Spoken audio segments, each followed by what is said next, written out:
না না, আমি কিছুতেই জিনিসটা মেনে নিতে পারছি না। ওই গরিবের বাচ্চাগুলো উন্নতি করবে আমার চোখের সামনে, আমার গ্রামে, আমি সেটা কিছুতেই সহ্য করতে পারবো না। কিন্তু তুই খবরটা ঠিক শুনেছিস তো? খবর কি বলছো ওস্তাদ? আমি তো আজকে বাজারে দেখলাম দোকানের খুঁটি পর্যন্ত পুঁতে দিয়ে এসেছে। আবার নাকি শুনলাম নামও কি একটা দিয়ে ফেলেছে। কিন্তু এমন করে চলতে থাকলে তো আবার নাম বদনাম হয়ে যাবে এই গ্রামে। আমি তো কোনোভাবেই আমার চোখের সামনে এসব ব্যাপার হতে দেখব না। তাহলে আমরা এখন কি করব ওস্তাদ? ধ্বংস। আমরা ধীরে ধীরে ওদের দোকান ধ্বংস করে দেব। কেউ আমাদের আটকাতে পারবে না। রাতের অন্ধকারে গিয়ে ওদের সমস্ত ধান্দা বন্ধ করিয়ে দেব। কিন্তু ওস্তাদ, যদি ওরা জানতে পারে যে আমাদের কাজ, তাহলে তো আমাদের অনেক সমস্যা হয়ে যাবে। আরে আমি থাকতে কেউ জানতে পারবে না। তুই আমাকে এতই বোকা ভেবেছিস নাকি? তুই শুধু দেখে যা আমি কি করি, তারপর খেলা জমবে। তোমরা কেউ বিরিয়ানি লাগলে আমাকে নির্দ্বিধায় বলবে, কেউ কিন্তু লজ্জা করবে না। এই কম দামের বিরিয়ানি একমাত্র তোমাদের জন্যই আমি করেছি, যাতে গ্রামের সবাই আনন্দ করে খেতে পারে। খুব সুন্দর লাগছে। সত্যি জীবনে যে এরকম বিরিয়ানি খেতে পারবো কোনোদিন নিজের পয়সায়, সেটা ভাবতে পারিনি। কাকিমা, তোমায় কি খবর?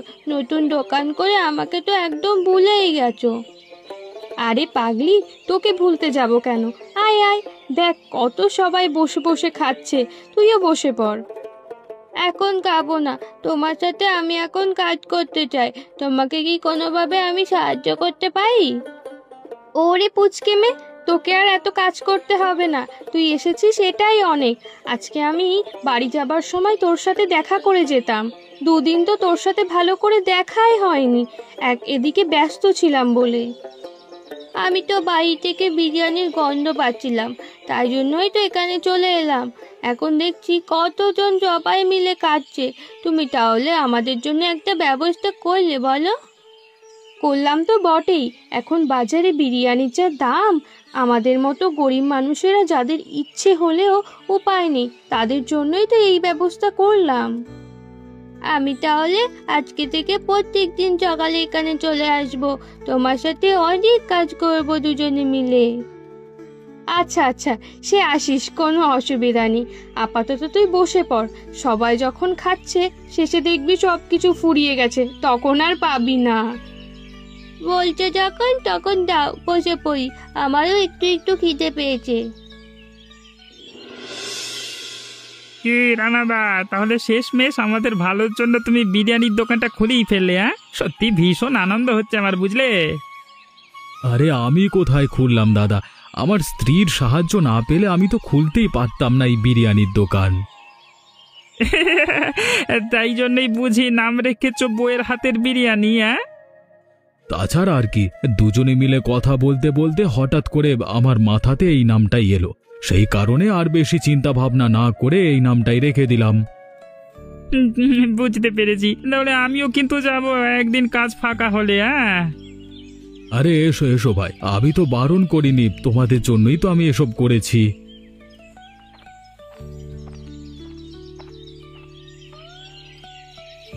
শুনছেন দাদারা, বলছি আমি এই গ্রামে এসে তো একটাও খাবার হোটেল দেখতে পাচ্ছি না। আমার বড্ড খিদে পেয়ে গেছে, এখন কি করা যায় বলুন তো? আপনি একদম ঠিক সময় এসেছেন। আর যদি দুদিন আগে আসতেন তাহলে এই গ্রামে খাবার পেতেন না, মানে খাবার হোটেল কোনো রকম পেতেন না। আমার রানাদার মতো লোকেদের ঘরেই আপনার খেতে হতো। তাহলে কি আপনি বলছেন এখানে হোটেল আছে মানে কোনো? কিন্তু আমি তো কিছুই দেখতে পেলাম না। দাদা ভাই, আপনি বরং আমার সাথে চলুন, আমার হোটেলে বিরিয়ানি খাবেন চলুন। আমার স্ত্রীর রান্না নতুন বিরিয়ানির হোটেল কালকেই আমরা খুলেছি।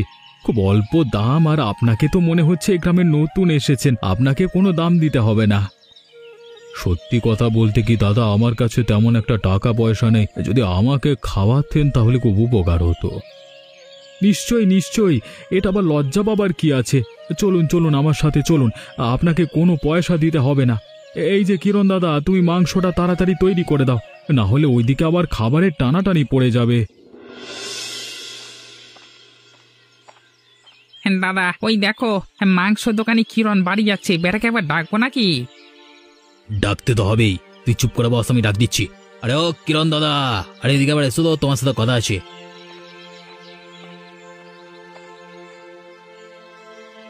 তোদের কি ব্যাপার বলতো দুজনকার? গ্রামে একটা মানুষ কত কষ্ট করে গরিব মানুষদের খাওয়ানোর জন্য হোটেল খুলছে, কম দামে খাবার বিক্রি করছে, আর তোদের দুজনকার সারাদিন এইভাবে কাজকর্ম না করে বসে থাকতে ভাল লাগে? আরে সেই ব্যাপারই তো আমরা ভাবছিলাম। আরে আমরাও ভাবছিলাম একটা হোটেল করব, কিন্তু হাতে টাকা পয়সা তো নেই, তাই জন্য ওর মতো দোকান করতে পারি না। এই ইচ্ছে থাকলে উপায় হয়। তাই রানা দাদাকে দেখেছিলিস তো, দিনরাত পরিশ্রম করে শহর থেকে কাজ করে টাকা জোগাড় করে আনতো।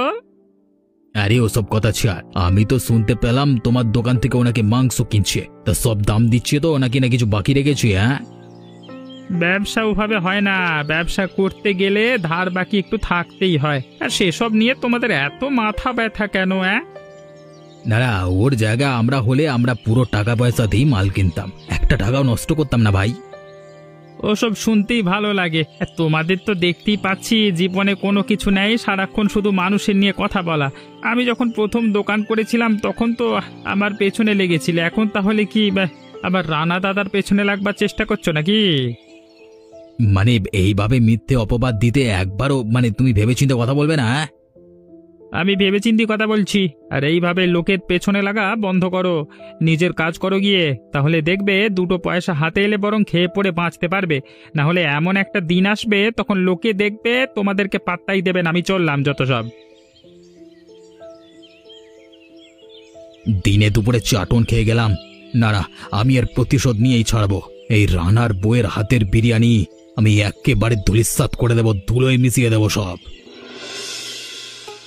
কি দাদা, কেমন লাগছে হাতের রান্না আমার স্ত্রীর? হ্যাঁ, সত্যি কথা বলতে অনেক দিন বাদ বিরিয়ানি খেলাম, বেশ ভালো লাগছে। তাও আবার আপনি যেভাবে আমাকে বিনামূল্যে খাওয়াবেন সেটা আমি কল্পনাও করতে পারিনি, সত্যি আমি ভাবতে পারিনি। কাকু, আপনাকে কি দুটো বিরিয়ানি দিয়ে যাব? আরে যা যা, জিজ্ঞেস করবার কি আছে, বিরিয়ানি নিয়ে চলে আয় তাড়াতাড়ি। মেয়ে নাকি আপনার? ওকে পড়াশোনা করাননি? এক প্রকার মেয়ে বলতে পারেন, ওর কেউ নেই, অনাথ, আমাদের বাড়িতেই সবসময় থাকে। ওকে পড়াশোনা শেখাবো, তাই জন্যই তো এই ব্যবসাটা দাঁড় করানো। যদি একটু দাঁড়িয়ে বেশ কিছু টাকা পয়সা চলে আসে তাহলে কিছুটা টাকা খরচ করা যাবে। তা ভালো, সত্যি আপনারা খুব ভালো মানুষ। দেখবেন একদিন না একদিন আপনার এই উপকারের প্রতিদান আমি দেবই। আরে কি মুশকিল, আমি প্রতিদান পাওয়ার জন্য আপনাকে খাওয়াচ্ছি এটা ভাববেন না। আপনি খান, মন দিয়ে খান, ওসব কথা এখন বাদ দিন। আপনি এখন বসুন, এই গ্রামের সম্বন্ধে আমি জানতে চাই, একটু আপনি আমাকে বলুন তো। বসুন বসুন। আজকে বেটার সর্বনাশ করে ছাড়বো। কিরে নকলা, এই আগুন লাগাবি নাকি, না শুধু ভেঙে দিয়ে চলে যাবি? চারিদিকে তাকিয়ে মনে হচ্ছে ঝড় বাদলা হতে পারে রাতের বেলাতে। আগুন না লাগিয়ে যদি আমরা ভেঙে দিয়ে চলে যাই তাহলে ভালো হবে। দরকার হলে একটা বড় গাছের ডাল কেটে এনে দোকানের উপর ফেলে দেব। সেটাই বরং ভালো হবে, কিন্তু আশেপাশে কেউ নেই তো, ভালো করে তাকিয়ে দেখেন একবার। আর যদি ধরা পড়ি তাহলে কিন্তু আর আমাদের আরে না না দাদা, আমি চারিদিকে ভালো করে দেখে নিয়েছি, তোমাকে ওসব নিয়ে কোনো চিন্তা করতে হবে না। ঠিক আছে ঠিক আছে, তাহলে চল আমরা তাড়াতাড়ি কাজটা শুরু করে দিই। আর বেশি দেরি করলে কিন্তু আমাদের দেরি হয়ে যাবে। হ্যাঁ, কি ব্যাপার, তোমরা কারা? আর এই দোকানের সামনে তোমরা কি করছো? কি মানে করছো? হ্যাঁ, কি হয়েছে স্পষ্ট করে বলো। তোমরা এখানে কি চুরি করতে এসেছিলে? এই না না, চুরি করতে আসবো কেন, আমরা তো এসেছিলাম এখানে খাবার খেতে, কিন্তু এখন তো দেখছি দোকান বন্ধ হয়ে গেছে। চল চল, এখানে দাঁড়িয়ে থেকে লাভ কি? এইদিকে আবার বৃষ্টি আসবে বলে মনে হচ্ছে, চল না তাড়াতাড়ি চল চল চল। হ্যাঁ হ্যাঁ চলো চলো, এখানে দাঁড়িয়ে থেকে লাভ নাই তো, খাবার যখন পেলাম না তো। কি ব্যাপার, এই দুটো লোক তাহলে কি এখানে কোনো ষড়যন্ত্র নিয়ে এসেছিল? ভাগ্যিস আমি রাত্রিবেলায় ঘুরে ঘুরে গ্রাম পরিদর্শন করছি, না হলে ওরা নিশ্চয়ই এদের দিকে একটু লক্ষ্য রাখতে হবে ভালো করে। রানা ভাই, আরে ও রানা ভাই, ঘুমিয়ে পড়লে নাকি? একবার বেরিয়ে আসবে। রানা ভাই, একবার বেরিয়ে এসো, তোমার সাথে কথা আছে। কি ব্যাপার, এত রাতে আমাকে ডাকছে কে? কি হয়েছে কি? আমাকে চিনতে পারছো ভাই? আজকের দিনের বেলাতে তোমার দোকান আমি খাওয়া দাওয়া করলাম। ও হ্যাঁ হ্যাঁ, আপনি হঠাৎ এত গভীর রাতে আমার বাড়িতে কি করছেন? আরে এতক্ষণ তো ব্যাপারটা মাথায় আসেনি। ও উনি আজকে খেতে বসে গ্রামের সম্বন্ধে অনেক কিছু জানতে চাইছিলেন, আমিও তো সবকিছু বললাম। উনি চোর ডাকাত নয় তো? আপনি আমাকে চোর ডাকাত ভাববেন না, আসলে একটা উপকার করবার জন্য এলাম। উপকার? এত রাতের বেলায় কি উপকার করতে এসেছেন? আমাকে একটু খুলে বলবেন? দেখুন, কাঁচা ঘুমে উঠে এসেছি। আসলে আমি আজকে রাতের বেলায় তোমার দোকানের সামনে দিয়ে যাচ্ছিলাম, হঠাৎ করে দুজনকে দেখলাম তোমার দোকানের সামনে অদ্ভুতভাবে দাঁড়িয়ে থাকতে। ওদের দেখে আমার খুব সন্দেহ হচ্ছিল, তাই জন্য আমি কিছু প্রশ্ন করতেই ওরা উত্তর দিয়ে না দিয়ে পালিয়ে গেল। বলছেন কি? হ্যাঁ, সত্যি বলছি। তাই জন্যই বলছি, সবাই মিলে ঘরে না থেকে রাত্রেবেলায় অন্তত ওখানে পাহারা দেবার ব্যবস্থা করুন। আমার এই লোক দুটোকে একদম ভালো লাগছে না। আমি তো চিনি না, না হলে ওদের নাম বলে দিতাম। যদি কোনোদিন দেখতে পাই ওদেরকে তাহলে নিশ্চয়ই বলবো। কিন্তু একটা কথা বলুন তো, আপনি এত রাতের বেলায় থাকছেন কোথায়? আমার এখানেই থাকুন। না না, তাহলে একটা কাজ করি, আমি বরং দোকানের সামনে গিয়ে পাহারা দিই। আপনি ঘুমান, ভোরবেলায় আপনি চলে যাবেন। আপনারা কাজ যখন করবেন আমি এদিক ওদিক ঘুরে বেড়াবো। আপনাকে শুধু শুধু এত কষ্ট? কষ্ট হবে না। আজকে দিনের বেলাতে হাসি মুখে আমাকে খাইয়েছেন, ধরে নিন তার প্রতিদান এটা। হঠাৎ করে কি সব হতে শুরু করলো, আমি তো কিছুই বুঝতে পারছি না।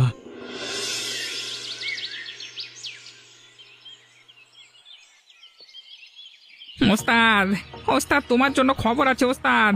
আমি কি দেখলাম ওস্তাদ, কালকে ওই যে রাতের বেলায় ওই লোকটা আমাদেরকে হুমকি দিচ্ছিল, ওই লোকটা দেখলাম আজকে দোকানে বসে বসে খাচ্ছে। রানা তাকে আরাম করে খাওয়াচ্ছে। তাই নাকি? তাহলে তো মনে হচ্ছে ওই বেড়া রানার পোষা কুত্তা, কিন্তু জানতে হবে মালটা কোত্থেকে এলো। ওস্তাদ, ওই যে মিনা মিনা মিনা হেঁটে যাচ্ছে, ওকে একবার ডেকে জিজ্ঞেস করো না। এই মিনা, এই এদিকে শোন একবার, শোন তাড়াতাড়ি আয়, তোর কাছে কিছু জিজ্ঞেস করা যায় না? কি হইতে তোমরা আমাকে এভাবে ডাকলে কেন? দুটো কথা জিজ্ঞেস করছি, সত্যি করে বলতো। কি কথা? ওই যে তোর কাকিমার হোটেলে একটা অপরিচিত লোক কালকে থেকে এসছে খাচ্ছে, ওই লোকটা কোত্থেকে এসছে বলতে পারবি? তা আমি জানি না, তবে ও খুব ভালো, আমাদের খুব ভালোবাসে, আর কাকাও ওনাকে খুব ভালোবাসে। সে তো বাসবেই, ভালোবাসা কতদিন থাকে আমি দেখবো, ওদের ন্যাকামো না আমি বার করে দেবো। তোমার অত হিংসে কিসের বলো তো? তোমাদের নিজেদের তো কোনো কাজ নেই, এখানে বসে বসে শুধু লোকেদেরকে বিরক্ত করো। আমি এখন চললাম, শুধু শুধু তোমাদের কাছে এসে আমার সময় নষ্ট করলাম, ভালো লাগে না। হ্যাঁ রে নকুল, আরে আমাদের তো এটা মাথায় আসেনি, শুধু শুধু ওদের দোকানটা আমরা ভাঙতে গেছিলাম কেন? আরে আমরা যদি ওদের এই কলিজার টুকরোটাকে চুরি করে নিই তাহলেই তো। কথাটা আমারও মাথায় আসছিল, তাহলে কি আজকে রাতের বেলাতে? কই রে নকল, রাত তো ভালোই হয়ে গেছে, চল এখন মালটাকে অপহরণ করে নিয়ে চলে যাই, তারপর ওর কাছ থেকে টাকা চাওয়া যাবে। একটা রানা এবার বুঝবে কত দানে কত চাল। ঠিক বলেছ ওস্তাদ, চলো তাড়াতাড়ি গিয়ে ওকে ধরে নিয়ে চলে আসি। কোথায় মামুনি, কোথায় গেল? হ্যাঁ, আজকে তোকে তুলে নিয়ে যাবোই, কেউ আটকাতে পারবে না। কোথায় মামুনি, একবার দেখা দাও, ঘর অন্ধকার করে রেখেছো কেন? হ্যাঁ, কি ব্যাপার ওস্তাদ, এখানে তো মনে হচ্ছে কেউ নেই, তাহলে গেল কোথায় মালটা? তাহলে কি রানাদের বাড়িতে থাকতে শুরু করেছে নাকি? আমরা যদি আগে পরিকল্পনাটা করতাম তাহলে খুব ভালো তো। আহা, হুতাশ করে লাভ নেই ওস্তাদ, আমাদের আরো কিছু পরিকল্পনা করতে হবে, না হলে হবে না। মনে হচ্ছে আমাদের আগের পরিকল্পনা ফিরে যেতে হবে। কিন্তু সব সময় আমাদের পরিকল্পনায় মাত দিচ্ছে কে বলতো? আমরা একটা করব বলে ভাবছি, অমনি সঙ্গে সঙ্গে আমাদের পেছনে বাঁশ দিয়ে দিচ্ছে। এটাই তো ভাবছি, কে হতে পারে? আমার মনে হচ্ছে ওই লোকটা। দাঁড়া দাঁড়া, আমাদের পরিকল্পনাটা ঘোরাতে হবে। সবসময় এদেরকে আক্রমণ না করে ওই লোকটা একটা ব্যবস্থা করতে হবে। কিন্তু ওই লোকটা এমন উড়ে এসে এদের উপকার করছে কেন?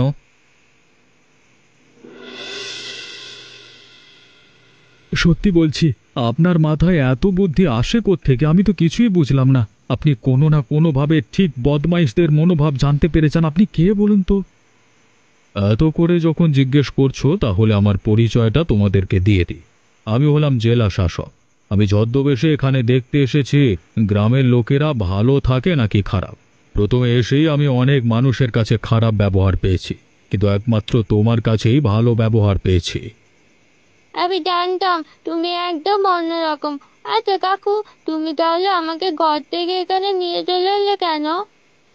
কারণ আছে। আজকে সকালবেলা তুই বললি না ওই লোক দুটো তোকে ধরতে এসেছিল, মানে তোকে ধরেছিল, জিজ্ঞেস করছিল। আমার বিশ্বাস ওই লোক দুটো আজকে রাতের বেলায় তোর ক্ষতি করতে যেত। তোকে একা পেলে হয়তো তোকে তুলে নিয়ে চলে যেত। তারপর তারপর তারপর কি হতো? তারপর তোমার কাছ থেকে টাকা পয়সা চাইতো। তাই নাকি? যদি আমার সন্দেহ সত্যি হয় তাহলে এটাই সত্যি, তাছাড়া আর কিছু নয়।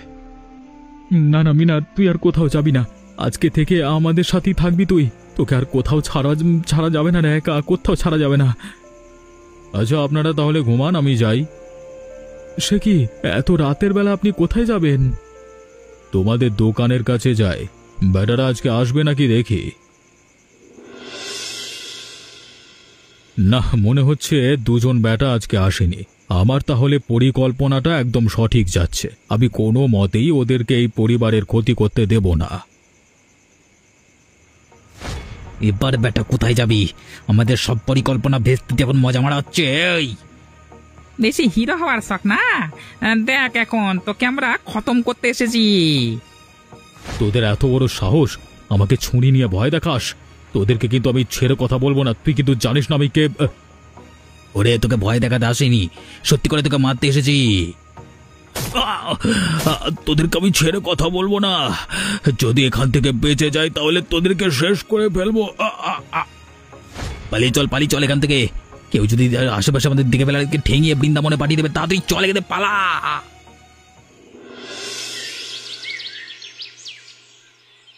আমি কোথায়? ওরা কি আমাকে মেরে ফেলেছে? না না, আপনি সুস্থ আছেন। আপনাকে বারবার করে বললাম আপনি যাবেন না কালকে রাতে ঘর থেকে। যদি আপনি আমার কথা শুনতেন তাহলে এত বড় ঘটনা ঘটতো না। আর আমরা যদি আর একটু দেরি করতাম তাহলে। তোমরা আমাকে বাঁচিয়ে নিয়েছো। হ্যাঁ, কালকে রাতে আমি আর ঘরে থাকতে পারলাম না, মনটা আনচান করছিল। তাই জন্য আমিও গেলাম দোকানের দিকে। তারপর দেখলাম আপনি এরকম ভাবে পড়ে আছেন রক্তাক্ত অবস্থায়। তারপর ডাক্তার ডেকে এনে আপনাকে সুস্থ করা হলো। ভাগ্য ভালো, ছুরিটা অল্পের ওপর দিয়ে গেছে। ওই দুটো লোককে কোনোদিন ক্ষমা করব না। আমি যদি একটু সুস্থ হতে পারি তাহলে ওদের শাস্তির ব্যবস্থা করব। আপনি কি শাস্তি দেবেন? গ্রামবাসীরা ওদেরকে ধরে গাছেতে বেঁধে রেখেছে। আমার স্ত্রী আর মিনা গেছে ওদেরকে আচ্ছা করে ধোলাই দিতে। ডাক্তার কি বলছে? আমি সুস্থ হতে পারবো তো? আরে হ্যাঁ হ্যাঁ, একদিনের মধ্যেই আপনি সুস্থ হয়ে যাবেন। ওগো, আমাদেরকে ছেড়ে দাও। সেই ভোরবেলা থেকে আমাদের দৌড়ে পিটিয়ে যাচ্ছে।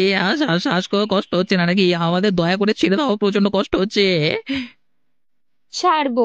ঝাঁটা খেকোর দল, তোরা দুজন কবে থেকে আমাদের পেছনে লেগে আছিস? কিছু বলিনি। কালকে রাতে তোরা একটা ভালো মানুষকে মেরে ফেলতে চেষ্টা করলি। তোকে কিছুতেই ছেড়ে কথা বলা যাবে না। আমি আর করবো না, আমাকে ছেড়ে দাও। আমাকে দাদা বলেছিল, আমি করে ফেলেছি, আমি করবো না। এখন আমরা ঝাঁটাপেটা করছি, চুপচাপ মার খা। যদি গ্রামবাসীরা এসে মারতে শুরু করে তাহলে কিন্তু হাড়গোড় ভেঙে সব আলাদা করে দেবে।